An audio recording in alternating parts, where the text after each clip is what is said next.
Untuk biaya, sebetulnya biaya ini seperti apa? Silahkan simak video berikut ini.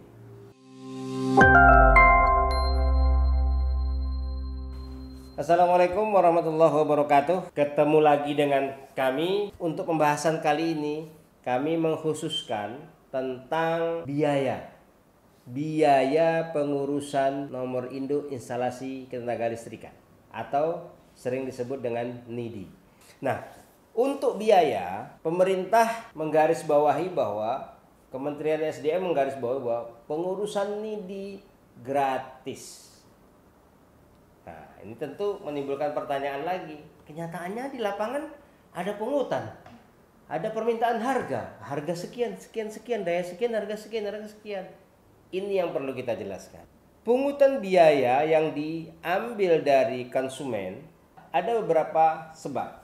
Yang pertama, kalau seandainya bangunan itu kosong, bangunan itu belum dipasang instalasi, tentu antara instalatir dengan pemilik bangunan ada kesepakatan, akan ada pekerjaan untuk memasang instalasi listrik. Nah, ini mereka biasanya menyepakati. Misalnya satu titik bangunan, kalau kebiasaan kita kan dengan titik ya, satu titik listrik atau satu titik stop kontak atau satu titik lampu itu dihargai 250.000 atau 350.000 misalnya. Ini hanya sampel ya. Nanti disepakati dengan material ABC. Ini materialnya kategorinya A, B, C, D, E gitu. Harus standar ini, merek ini. Nah, ini sepakatilah antara instalatir dengan pemilik bangunan. Ini terhadap bangunan yang masih kosong, yang belum ada instalasinya. Nah, kemudian mereka berdua juga menyepakati pembangunan ini, instalasi ini sekaligus tolong diterbitkan NIDI-nya. Jadi pemilik bangunan menerima bersih, tinggal menerima akta lahirnya saja yang bisa diproses untuk penerbitan SLO selanjutnya. Ini kesepakatan saja.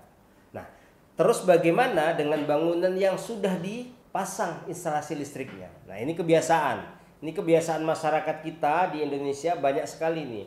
Mereka bangun rumah, bangun gedung, bangun apa, instalasinya sudah langsung dikerjakan. Tapi yang mengerjakan adalah instalatir yang tidak bersertifikasi atau instalatir yang tidak di bawah naungan Badan Usaha Ketenaga Listrikan. Ini menjadi problem.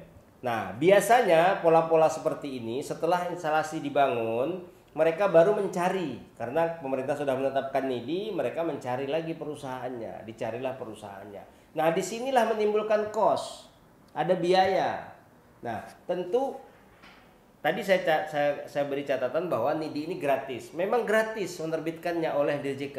Tetapi terhadap sebuah instalasi untuk pengecekan ke lapangan, supervisi, pengawasan, artinya perusahaan badan usaha yang menerbitkan NIDI tentu otomatis akan mengecek ke lapangan, ya, akan turun ke lokasi, mengawasi pekerjaan. Nah, pengawasan dan supervisi inilah yang menimbulkan biaya, ya, biaya yang diperlukan. Nah, ini kan bisa saja pertama jarak tempuh itu sudah pasti berbeda, tidak bisa sama jarak tempuh antara perusahaan ini dengan lokasi bangunan yang akan disupervisi. Yang kedua, waktu yang dibutuhkan. Nah, ini juga mempengaruhi dari cost. Nah, yang ketiga adalah biaya bila ada perbaikan. Artinya ada instalasi yang dipasang tidak standar. Begitu instalasi dipasang tidak standar, secara otomatis dari badan usaha tersebut atau instalator yang bersertifikasi tersebut, dia akan meminta untuk dirubah bangunan listriknya atau pemasangan listriknya, dirubah atau merubah material dan sebagainya. Ini semua menimbulkan kos biaya. Namun apabila tidak ada material ataupun pemasangan yang salah tapi sudah dipasang sesuai dengan semua ketentuan yang ditetapkan oleh Dirjen Ketenaga Listrikan, maka yang diperlukan adalah hanya biaya supervisi. Nah, ini tidak ada biaya resmi dari yang ditetapkan oleh DJK, namun ada biaya yang timbul akibat daripada pekerjaan supervisi tersebut. Ya, karena di supervisi itu ada identifikasi. Identifikasi itu identifikasi peralatan listriknya. Kemudian ada verifikasi lapangannya, titik koordinatnya, fotonya, dokumentasinya dan sebagainya. Kemudian yang selanjutnya evaluasi instalasi listrik yang terpasang. Dan yang keempat adalah membuat gambar instalasi atau lebih dikenal dengan single line diagram. Tentu semua itu membutuhkan biaya. Nah, ini biayanya bisa disepakati antara perusahaan penerbit yang pengajuan NIDI ke DJK dengan pemilik gedung. Jadi saya di sini tidak bisa menetapkan oh ini harga sekian tidak. Karena apa? Tergantung itu lokasinya di mana. Bisa saja kan perusahaan saya misalnya kebetulan ada proyek di Kalimantan atau proyek di Sumatera Utara. Nah, kebetulan mereka membangun sebuah pabrik besar. Tentu biaya untuk pengecekannya tidak sama dengan sebuah pabrik yang dibangun di Kota Pekanbaru. Misalnya di jalan A, di jalan B, di daerah A. Nah, ini kos semuanya ini tentu menimbulkan biaya. Ada perbedaan biaya. Nah, ini kita tidak bisa memberi penjelasan secara gamblang, tapi mudah-mudahan apa yang kita sampaikan kali ini bisa membantu bagi masyarakat mengetahui tentang seluk-beluk NIDI tersebut.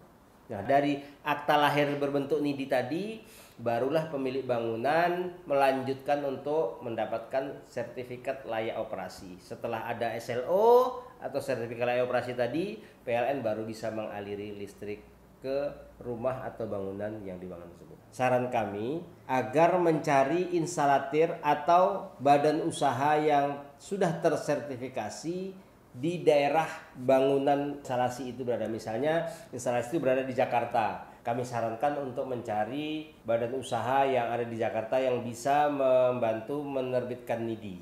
Begitu juga di daerah lain, begitulah seterusnya. Namun hal ini berbeda apabila misalnya ada badan usaha di Jakarta atau badan usaha kami yang di Pekanbaru misalnya. Kebetulan ada proyek untuk pekerjaan di Surabaya misalnya. Nah, secara otomatis biasanya kami sudah menyiapkan paket-paket itu sekalian sertifikat NIDI-nya. Jadi harga yang diberikan kami tawarkan untuk pemasangan dan supervisinya itu sudah termasuk sertifikat NIDI-nya. Nah, secara otomatis untuk wilayah Pekanbaru dan sekitarnya ataupun wilayah Riau, kami tentu biayanya jauh lebih rendah daripada instalatir nanti yang didatangkan dari luar daerah. Nah, kita azas biaya yang diterapkan di sini adalah azas real cost ditambah dengan jasa. Nah, real cost dengan jasa ini kami gabungkan. Nah, ada yang pertama real cost tadi itu terkait dengan biaya ke lokasi, minyak, biaya akomodasinya gitu kan. Kemudian jasanya. Hanya itu yang kami bisa sampaikan.